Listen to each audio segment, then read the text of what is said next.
The rain in the valley of Abu Ra does not wash things clean. It only pushes the dirt deeper into the cracks of the pavement.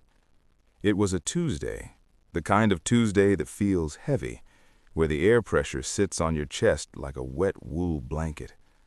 Inside the fortress, high above the city, the lights were dim. The music had stopped 3 hours ago. There were 12 men in the room. They were men who had conquered a country, men who had more money buried in the ground than most banks held in their vaults, men who had forgotten what the word no sounded like. But in this room, on this Tuesday, they were silent. They were statues. They were terrified. At the head of the table sat the man. He was wearing a simple sweater. He was eating a plate of fried eggs and rice. He ate slowly, methodically. The fork scraped against the ceramic plate. Scrape, clink, scrape. It was the only sound in the world. The men around the table watched the fork. They watched the eggs disappear. They knew that when the plate was empty, the judgment would begin. One of the men, a lieutenant named Kiko, felt a tickle in his throat. He needed to cough. His body was screaming to cough, but he swallowed it. He swallowed the irritation until his eyes watered, because he knew. He knew that on this night, a cough could be interpreted as disrespect, and disrespect in this room was a death sentence. The man at the head of the table wiped his mouth with a napkin. He looked up. His eyes were dark, flat, and empty. "Someone," he said softly, "is lying to me." The silence that followed was not empty. It was full of ghosts. And that is where the end began. Not with a bang, not with a bomb, but with the terrible realization that the God they served had become a cannibal. If you are listening to this right now, take a moment to look around you. Look at the shadows in your room. Look at the light from your screen. If you are safe, if you are comfortable, you have a luxury that billions of dollars could not buy the men in this story. Comment below where you are listening from tonight and tell me what time it is in your city. Somewhere in the world, someone else is listening to this darkness at the exact same moment you are. We are all connected by stories. To understand why they turned, you have to understand why they loved him first. You cannot understand the betrayal without understanding the devotion. It wasn't just fear, not in the beginning. In the beginning, it was love. He was the patron, the boss, the father. He was the man who took them from the mud huts of the slums and gave them shoes. He gave them motorcycles. He gave them dignity. Imagine you are 18 years old. You have no future. You have no education. The society looks at you and sees nothing. You are invisible. And then a man comes along. He looks you in the eye. He puts a hand on your shoulder. He says, "You are smart. You are brave. You are with me." And suddenly, you matter. Suddenly, you are a king. They loved him because he made them feel real. For 20 years, that love was the concrete that held the empire together. It was stronger than the bribes. It was stronger than the guns. They would die for him. Many of them did. They went to prison for him. They blew up airplanes for him. They killed judges and ministers for him because they believed in the covenant. The covenant was simple. We serve you. You protect us. It was a feudal system. He was the lord. They were the knights. But feudalism only works if the lord is sane. If the lord starts to burn down his own castle, the knights have a choice to make. The crack in the foundation started small. It didn't start with the police. It started with the isolation. When you are the most hunted man on earth, your world shrinks. He had built his own prison, La Catedral, the cathedral. It was supposed to be a victory. He had negotiated his surrender. He was technically in jail, but he held the keys. He had jacuzzis, he had a soccer field, he had a disco. But he was still trapped. He sat up there in the fog of the Andes, looking down at the lights of Medellin, the city he owned, the city he couldn't touch. When you are isolated, your mind begins to eat itself. You start to wonder about the people outside. Are they working hard? Are they stealing? Are they talking to the DEA? Paranoia is a fungus. It grows in the dark. It grows in the damp. And La Catedral was very damp. He began to count the money. Every week, trucks would arrive up the mountain road. They carried cash, the tax from the other traffickers, the profits from the routes. He would sit in his office and weigh the cash. One week, the weight was light. Not by much, just a little. A rational man might think maybe the market is down, maybe a shipment was seized. But Pablo was no longer a rational man. He was a king in a cage. And he decided that he was being robbed. He didn't look at the enemies, he looked at his friends. He looked at the Moncada brothers and the Galeano brothers. These were not low-level street runners. These were his partners. They had been with him since the days of stealing cars. They built the routes with him. Their families went on vacation together. They were the godfathers of the operation while he was locked up. He called them. "Come up to the cathedral," he said. "We need to talk." They didn't want to go. There was a vibration in the air that week, a static charge. Kiko Moncada told his wife, "I don't like the tone of his voice." But you don't say no. You never say no. So they got in their SUVs. They drove up the winding road into the fog. They passed the checkpoints. They passed the guards who used to be their friends. When they walked into the main hall of the prison, the mood was wrong. Usually there was music. Usually there was laughter. Today, there was only the hum of the refrigerator. Pablo was waiting. He was sitting in the armchair that looked like a throne. He didn't stand up to hug them. He didn't offer them a drink. He just looked at them with those flat, black eyes. "Where is the money?" he asked. "What money, Pablo?" Galeano asked. "The money you are skimming, the money you are hiding." "Pablo, we would never steal from you. We are family." "Don't lie to me," he whispered. The accusation was baseless. There was no proof. It was a phantom born of boredom and fear. But in a dictatorship, the accusation is the verdict. He stood up. He walked over to Galeano.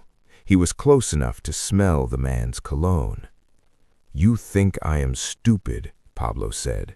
"You think because I am up here in the clouds, I don't see what happens in the street." "Pablo, please, look at the books." "I don't need books," Pablo said. "I have instinct." He signaled to the guards. The guards were men who had known Galeano for 10 years. They had attended his children's baptisms. But in that moment, they didn't see a friend. They saw a target. This is the mechanics of terror. It overrides memory. It overrides love. The guards stepped forward. The beating didn't happen quickly. It was slow. It was performative. It was a message. Pablo watched. He didn't participate. He just watched. He wanted to see if they would confess. They didn't confess because there was nothing to confess. They begged. They cried. They swore on their mothers' graves. "Pablo, we are your brothers." When the crying stopped, the silence returned. The men were dead. Their bodies were burned. They were dismembered and incinerated in the prison's massive heating oven. They went up the chimney as smoke. The ashes of his best friends settled on the roof of his sanctuary. And that was the moment. That was the snap. If you are listening, I want you to understand the gravity of this specific night. Before this night, the violence was directed outward. It was directed at the government, the police, the rival cartels. Inside the circle, you were safe. Inside the circle, there was loyalty. But that night, the circle broke. The violence had turned inward. The king had eaten his own knights. The news of the murder didn't make the newspapers, not immediately. But news in the underworld travels faster than light. It travels on the frequency of fear. The next morning, every trafficker, every assassin, every driver, every accountant knew what had happened. He killed the Moncadas. He killed the Galianos. They whispered it in the barrios. They whispered it in the lavish haciendas. Because the logic had changed. The calculation had shifted. If he could kill them, the men who built the empire, the men who were like brothers, then who was safe? Was the driver safe? Was the cook safe? Was the lawyer safe? No one was safe. The covenant was broken. We serve you, you protect us. That was gone. Now it was, we serve you, and you might kill us anyway. Fear is a powerful motivator. It can make a man run. It can make a man fight. But constant, unpredictable fear, that creates something else. It creates exhaustion, and it creates hatred. We are 10 minutes into this story. If you are still here, you are part of the deep audience. You are the people who want to understand the why, not just the what. Subscribe if you want to stay with the story. We are going deeper into the psychology of the collapse. The weeks followed. Pablo escaped the prison. The government finally decided to move in, and he walked out the back door into the jungle. He was on the run again. But this time it was different. 10 years ago, when he was on the run, he had an army. He had a network. Every door in Medellin was open to him. Hide here, patron. Take my car, patron. But now, the doors were locked. The people were still afraid of him, yes, but they were more afraid of being near him. He was radioactive. He was a lightning rod, and the storm was getting violent. And then the phone calls started. Not from Pablo, but to his men, the rival cartel, Cali, the gentleman from the south. They were smart. They didn't use bombs. They used psychology. They called the lieutenants who were still alive. "Hola," a soft voice would say. "We heard about Moncada, a tragedy." "Who is this?" "Friends, we just want you to know there is a way out." "I am loyal to the patron." "Are you? Is he loyal to you? Or are you just waiting for your turn in the oven?" Silence on the line. "We are offering amnesty," the voice would say. "Help us find him, and you live. You keep your money. You keep your family. And if I don't, then you stay with him, and you die with him, just like Galiano." It was a brilliant strategy. They weaponized Pablo's own paranoia against him. They didn't have to defeat his army. They just had to convince his army that the general was mad. And he was mad. In the safe houses, the atmosphere was suffocating. Pablo couldn't sleep. He paced the floor at 3 a.m. He would wake up his bodyguards. "Did you hear that?" he would hiss. "Hear what, patron? A helicopter. They're signaling." "There is no helicopter, patron. Don't lie to me. I know you are signaling them." He would point his gun at his own protectors. Imagine the tension. standing in a small, windowless room, guarding a man who is pointing a gun at your face because a dog barked outside. Every bodyguard asked himself the same question every night. Is tonight the night he snaps? Is tonight the night he decides I am the traitor? And once you ask that question, the answer becomes inevitable. I have to get him before he gets me. This is why they turned. It wasn't because they suddenly developed a conscience. It wasn't because they wanted to be good citizens. It was survival. It was the basic human instinct to breathe. Let's talk about the group that formed. They called themselves Los Pepes, people persecuted by Pablo Escobar. It sounded like a victims support group. It was not. It was a death squad. And who was in it? It was his enemies, yes, the Cali cartel, the police. But the leaders, the men who provided the intel, they were his former friends. They were the brothers of the men he killed. They were the accountants he had threatened. They were the people who knew where the safe houses were. They knew his habits. They knew his codes. They knew his weaknesses.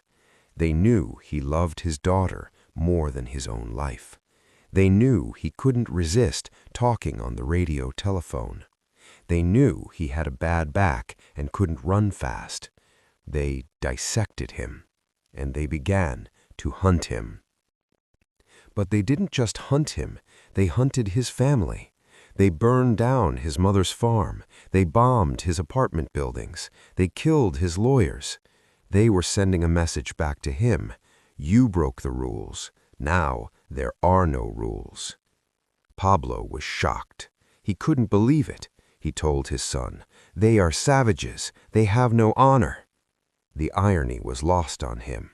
A man who had blown up a commercial airliner with 107 people on board was complaining about honor. But this is the narcissism of the tyrant. He believes he is allowed to do anything because he is him. But if anyone does it back, they are monsters. He felt betrayed. He felt like the victim. He sat in the dark, writing letters to the United Nations, writing letters to the president. "My human rights are being violated," he wrote. He truly believed it. He couldn't see that he had created the monster that was now eating him. The isolation deepened. He was down to his last circle, the inner sanctum, Limon, the faithful driver, and a few others. But even they were tired. You could see it in their eyes, the exhaustion. They were tired of the running, tired of the damp mattresses, tired of the cold food. They looked at him, and they didn't see the Titan anymore. They saw a fat, sick, delusional man who was dragging them into the grave. The charisma was gone. Charisma requires success. When you are winning, you are charming. When you are losing, you are just loud. He would tell stories about the old days. Remember the hacienda? Remember the zoo? Remember the hippos? They would nod, yes, patron. But they were thinking, we are going to die in this room. The turning point for the public, the people of Medellin, had happened earlier. For years the poor loved him. He gave them houses. But love cannot survive terror forever. When he started the car bombs, that changed everything. He declared war on the state, but the battlefield was the city streets. He offered rewards for killing police officers. Suddenly, the city became a slaughterhouse. Mothers were afraid to send their children to school. People were afraid to go to the market. The Robin Hood image dissolved. Robin Hood steals from the rich to give to the poor. He doesn't blow up the bookstore where the poor buy their pencils. The people of Medellin were tough, but they were exhausted. They just wanted it to stop. If killing him meant peace, then let him die. The shield of the people, which had protected him for so long, evaporated. He walked through the neighborhoods, and people closed their blinds. They didn't call the police. They were still too scared for that. But they didn't open the door. And for a man like Pablo, a closed door was a wound. We are halfway through the story. The tension is the only thing left in the room.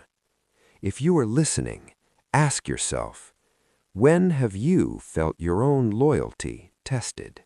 At what point do you walk away from a friend who is self-destructing?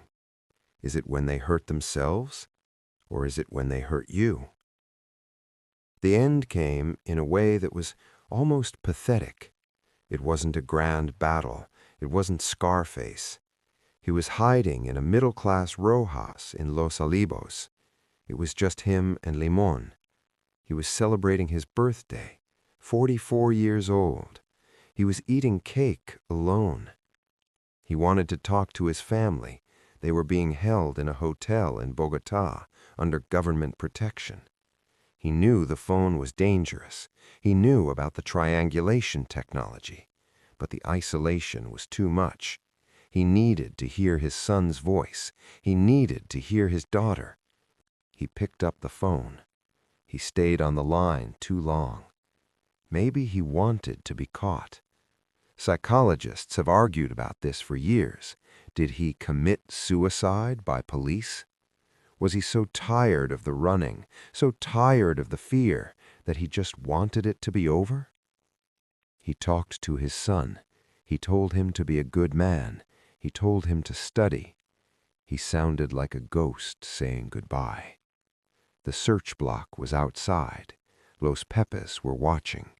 The grid closed in. When they broke down the door, there was no master plan. There was just a frantic scramble. He ran out onto the roof. He was barefoot. He was wearing jeans and a blue shirt. He wasn't the patron. He was just a heavy man trying to run across terracotta tiles. The bullets came. They hit him in the leg. They hit him in the back. And finally, the shot behind his ear. He fell. He lay on the roof of a stranger's house. The blood pooled around his head. And then the celebration began. The police smiled. They held up his limp arm like a trophy. They took photos. But look at the photos closely. Look at the faces of the men standing over him. There is relief, yes, but there is no glory. They look like men who have just put down a rabid dog. It had to be done, but it was ugly. And what about his men, the ones who turned? Did they find peace? Did the betrayal save them? For some, yes. They kept their money. They changed their names. They moved to Miami or Madrid. But most of them found that you cannot wash the blood off. The violence followed them. The paranoia followed them. They looked over their shoulders for the rest of their lives because they knew the rule better than anyone else. Loyalty is a myth. Betrayal is the only truth. They had created a world where trust was impossible, and they had to live in it. So, why did everyone eventually turn on Pablo Escobar? It wasn't because they stopped loving the money. It wasn't because they suddenly respected the law. It was because he broke the contract of humanity. He tried to be a god, but gods are lonely, and gods are jealous, and gods demand sacrifices. Eventually, the people got tired of bleeding on his altar. They turned on him because he forced them to choose, him or me. And in the end, everyone chooses themselves. That is the tragedy of absolute power. It creates absolute loneliness. You build a throne of bayonets, but you can never sit down. You build a wall to keep the world out, and you realize too late that you have locked yourself in. The rain in Medellin continues to fall. It washes the roof where he died. It washes the grave where he sleeps. But the story remains. It is a warning to the ambitious, to the hungry, to the powerful. You can buy silence, you can buy muscle, you can even buy love for a little while, but you cannot buy loyalty. Loyalty is earned, and it is fragile. Treat it with care, or you will find yourself one day sitting at a table with 12 men who are silent, and you will hear the sound of your own fork scraping the plate, and you will know that you are completely, utterly alone. The heat in the Magdalena Valley is different from the heat in the city. In the city, the heat smells of exhaust and hot asphalt. In the valley, it smells of wet earth, rotting fruit, and the manure of expensive animals. It was 1981. We are at the Hacienda Nápoles. If you have never seen pictures of it, imagine a theme park designed by a man who has never been told no. There was a bullfighting ring, there were 27 artificial lakes, there were life-size dinosaurs built of concrete, and there was the zoo. Pablo stood by the fence, watching the zebras graze on Colombian grass. The zebras looked confused. They were thousands of miles from home, living in a humid jungle that was slowly killing them. Standing next to Pablo was a man named Gustavo. Gustavo was his brain. He was the charm. He was the only man on earth who could look Pablo in the eye and tell him he was wrong. "They look sad," Gustavo said, pointing at the animals. "They are not sad," Pablo replied. He didn't look at Gustavo. He kept his eyes on the herd. "They are safe. In Africa, the lions eat them. Here, I feed them." "But they are not free," Gustavo said. Pablo turned slowly. He smiled. It was the warm, magnetic smile that had charmed half the country. "Safety is better than freedom, cousin. Freedom is just another word for being hunted." Gustavo didn't answer. He took a sip of his drink. He knew, even then, that Pablo wasn't talking about the zebras. He was talking about them. If you are listening to this, ask yourself, what is the price of your freedom? Would you trade it for a mansion? Would you trade it for a car filled with gold? Most people say no, but most people have never seen the car. This was the golden age. This was the era before the bombs, before the kidnappings, before the war on the state. The men who surrounded Pablo in these days, the inner circle, were not terrified, not yet. They were intoxicated. Imagine being 22 years old. You grew up in a neighborhood where the sewage ran in the streets. You had one pair of shoes. Your father worked until his back broke and died poor. Then you meet Pablo. Suddenly, you are driving a Toyota Land Cruiser. You are wearing a Rolex made of solid gold. You are flying to parties in private jets. The loyalty in those early days was not forced. It was fanatical. They looked at him like a messiah. "He takes care of us," they said. "He is the Robin Hood of Paisa." But there is a danger in worshiping a man. When you make a man a god, you give him permission to act like one. And the gods of old were not kind. They were capricious. They demanded blood for small offenses. The first crack in the loyalty happened on a Sunday. It was a small thing, a moment that most history books ignore. But for the men in the circle, it was the first drop of cold water on a hot back. There was a waiter, a young boy who worked at the hacienda. He was serving drinks by the pool. The party was loud. The music was thumping. The boy was nervous. His hands were shaking. He dropped a tray. A glass shattered. A splash of whiskey landed on the shoe of a guest. The music stopped. It is a cliché in movies, the music stopping. But in real life, when the patron is present, the silence is physical. It sucks the air out of the room. Pablo looked at the boy. The boy was terrified. He was on his knees, picking up the glass with his bare hands, cutting his fingers. "I'm sorry, Don Pablo. I'm sorry." Pablo walked over. He looked at the wet shoe of his guest. He looked at the bleeding hands of the boy. For a moment, the inner circle waited for the benevolence. They waited for the Robin Hood to laugh, to help the boy up, to give him a tip and tell him to be careful. That is what the legend would do. But Pablo was bored, and a bored king is a dangerous thing. "You are clumsy."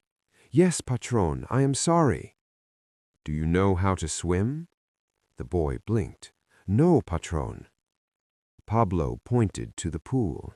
It was deep. "Learn," he said. He gestured to his bodyguards. They looked at him like a messiah. "He takes care of us," they said. "He is the Robin Hood of Paisa." But there is a danger in worshiping a man. When you make a man a god, you give him permission to act like one. And the gods of old were not kind. They were capricious. They demanded blood for small offenses. The first crack in the loyalty happened on a Sunday. It was a small thing, a moment that most history books ignore. But for the men in the circle, it was the first drop of cold water on a hot back. There was a waiter, a young boy who worked at the hacienda. He was serving drinks by the pool. The party was loud. The music was thumping. The boy was nervous. His hands were shaking. He dropped a tray. A glass shattered. A splash of whiskey landed on the shoe of a guest.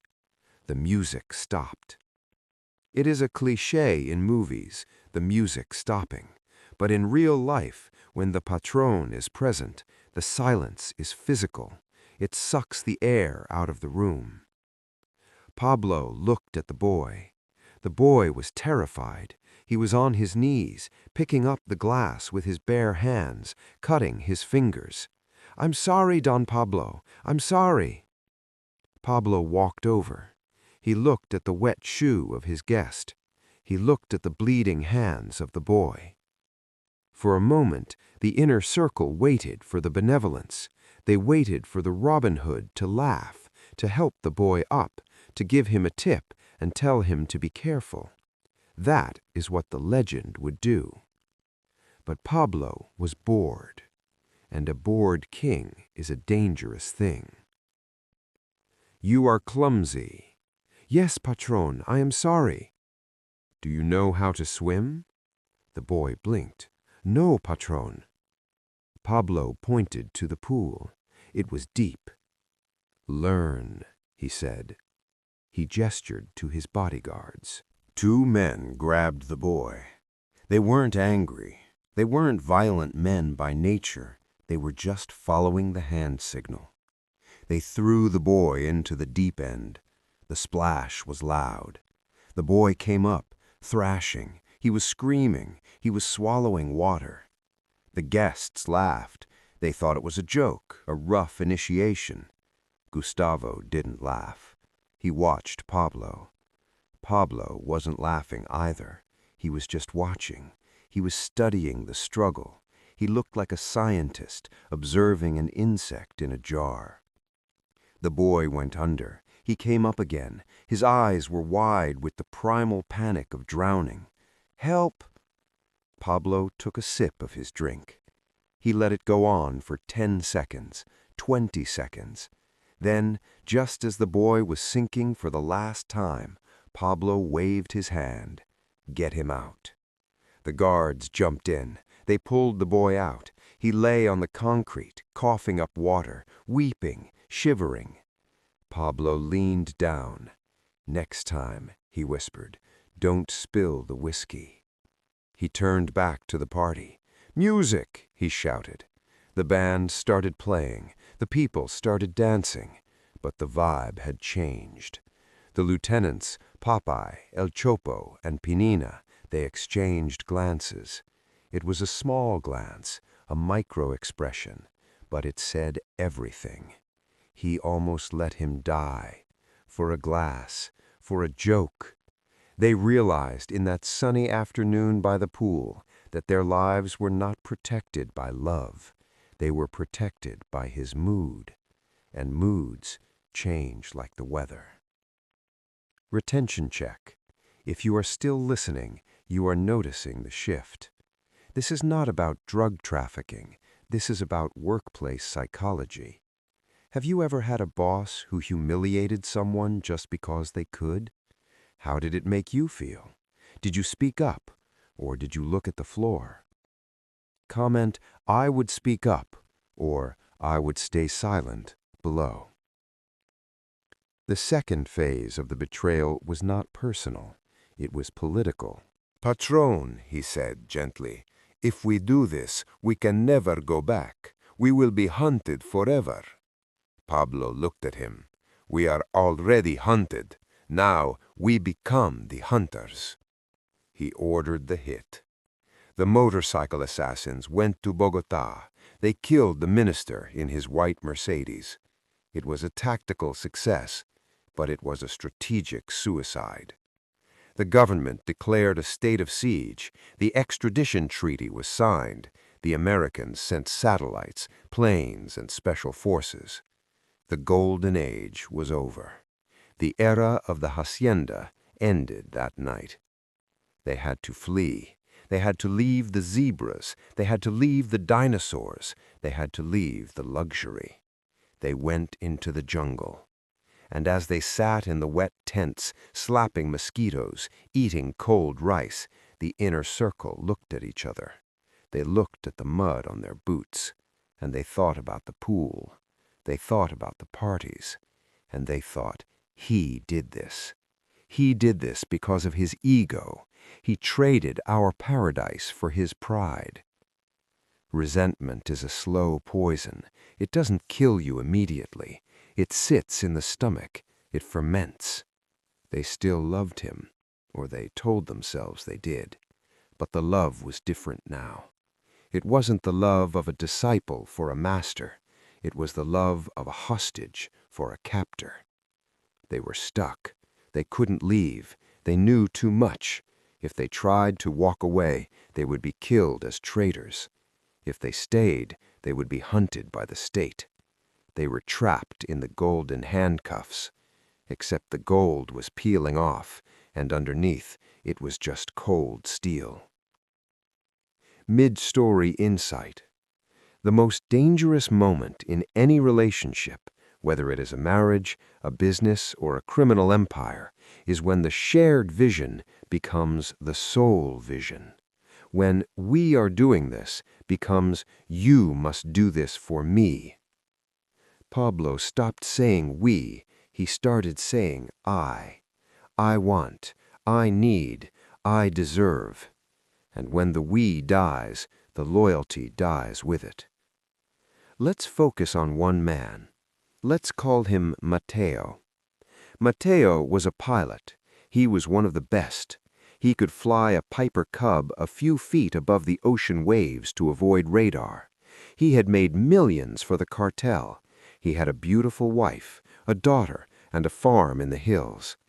Mateo was not a killer. He was a logistician. After the Lara Bonilla assassination, Mateo wanted out. He had enough money. He wanted to retire. He wanted to raise horses. "Patron," he said gently, "if we do this, we can never go back. We will be hunted forever." Pablo looked at him. "We are already hunted. Now we become the hunters." He ordered the hit. The motorcycle assassins went to Bogotá. They killed the minister in his white Mercedes. It was a tactical success, but it was a strategic suicide. The government declared a state of siege. The extradition treaty was signed. The Americans sent satellites, planes, and special forces. The golden age was over. The era of the hacienda ended that night. They had to flee. They had to leave the zebras. They had to leave the dinosaurs. They had to leave the luxury. They went into the jungle. And as they sat in the wet tents, slapping mosquitoes, eating cold rice, the inner circle looked at each other. They looked at the mud on their boots, and they thought about the pool. They thought about the parties, and they thought, he did this. He did this because of his ego. He traded our paradise for his pride. Resentment is a slow poison. It doesn't kill you immediately. It sits in the stomach. It ferments. They still loved him, or they told themselves they did. But the love was different now. It wasn't the love of a disciple for a master. It was the love of a hostage for a captor. They were stuck. They couldn't leave. They knew too much. If they tried to walk away, they would be killed as traitors. If they stayed, they would be hunted by the state. They were trapped in the golden handcuffs, except the gold was peeling off, and underneath it was just cold steel. Mid-story insight. The most dangerous moment in any relationship, whether it is a marriage, a business, or a criminal empire, is when the shared vision becomes the sole vision. When we are doing this becomes you must do this for me. Pablo stopped saying we. He started saying I. I want, I need, I deserve. And when the we dies, the loyalty dies with it. Let's focus on one man. Let's call him Mateo. Mateo was a pilot. He was one of the best. He could fly a Piper Cub a few feet above the ocean waves to avoid radar. He had made millions for the cartel. He had a beautiful wife, a daughter, and a farm in the hills. Mateo was not a killer. He was a logistician. After the Lara Bonilla assassination, Mateo wanted out. He had enough money. He wanted to retire. He wanted to raise horses. They stepped over his body and went into the house. They killed the wife. They killed the daughter. They burned the farm. When they returned to the camp, they reported to Pablo. "It is done, patron." Pablo nodded. He didn't look up from his newspaper. "Good," he said. "Let it be known. No one retires." The message was clear. It wasn't just about Mateo. It was a broadcast to the entire organization. You belong to me. Your life is mine. Your family is mine. There is no exit door. The inner circle heard the news. They thought about Mateo. They thought about his daughter.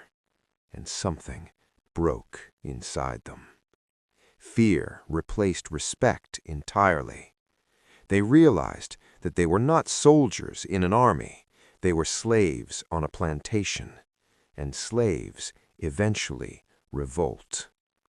But they couldn't revolt yet. He was too strong. He still had the magic. He still had the money.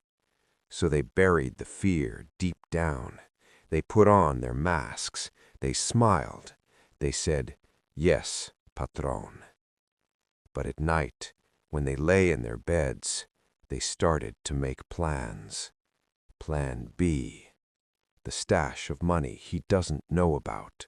The passport hidden under the floorboards. The contact number for the DEA written on a piece of paper and sewn into the lining of a jacket. They started to prepare for the day the tiger turned on them, because they knew it was coming. The golden cage was locked, but the prisoners were sharpening their shivs.